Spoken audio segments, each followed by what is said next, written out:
May panibagong hirit si June Lozada, ang whistleblower ng NBN-ZTE deal. Hindi kaya may alam din daw ang Administrasyon Aquino sa pork barrel scam? Nakatutok si Chino Gaston. Chino.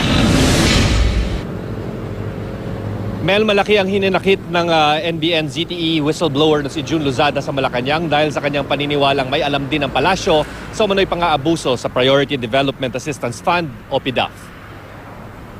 Sabi ni June Lozada, inilapit raw nila sa Malacanang ang kanilang nalalaman tungkol sa nooy hindi pa pumuputok na pang-aabuso umano ng Priority Development Assistance Fund o PDAF. Pero hindi raw ito pinansin ng Pangulong Aquino noon. Kaya ang tanong ni Lozado, hindi kaya may alam din ang Administrasyong Aquino sa pork barrel scam na nabunyag lamang 3 taon mula nang nagsimula ang termino ng Pangulo. Isa sa mga ahensyang dinaanan daw ng higit kalahating bilyong pisong PDAF noong 2011 ay ang Philippine Forest Corporation, ang tanggapang dating pinamunuan ni Lozada.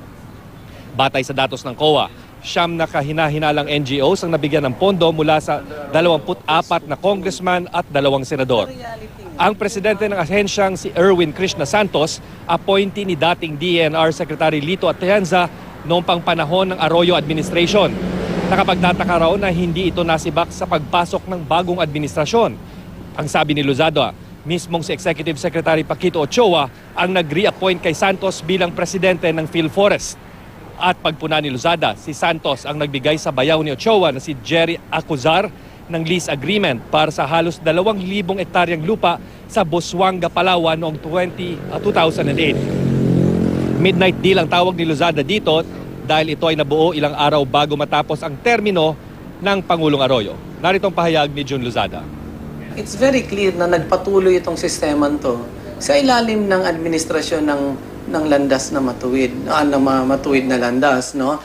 So, yun na nga sinasabi ko, hindi sila inosente rito.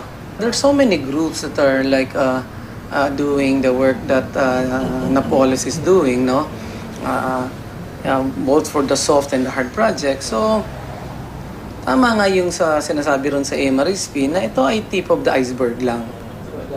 Sabi naman ni Deputy Presidential Spokesperson Abigail Valte, nakansela na raw noong pang 2011 ang naturang kasunduan. Nang tanungin naman si Valte kung ano ang motibo ni Lozada sa mga pahayag nito. If he went to the president and he asked for help and help was not given, assistance the way that he wanted was not given, then this is obvious where it is coming from. Mel, payo naman ni Lozada sa mga whistleblowers sa pork barrel scam na magbaon ng maraming panalangin at pasensya dahil naniniwala siyang mahaba-haba pa ang dadaan ng pagsubok ng mga whistleblowers na siyang naglakas loob para isiwalat ang katiwalian sa gobyerno. Mel. Maraming salamat sa iyo, Chino Gaston. Patuloy pa rin po namin sinisikap na mahinga ng pahayag si Jerry Acuzar tungkol sa isyong ito.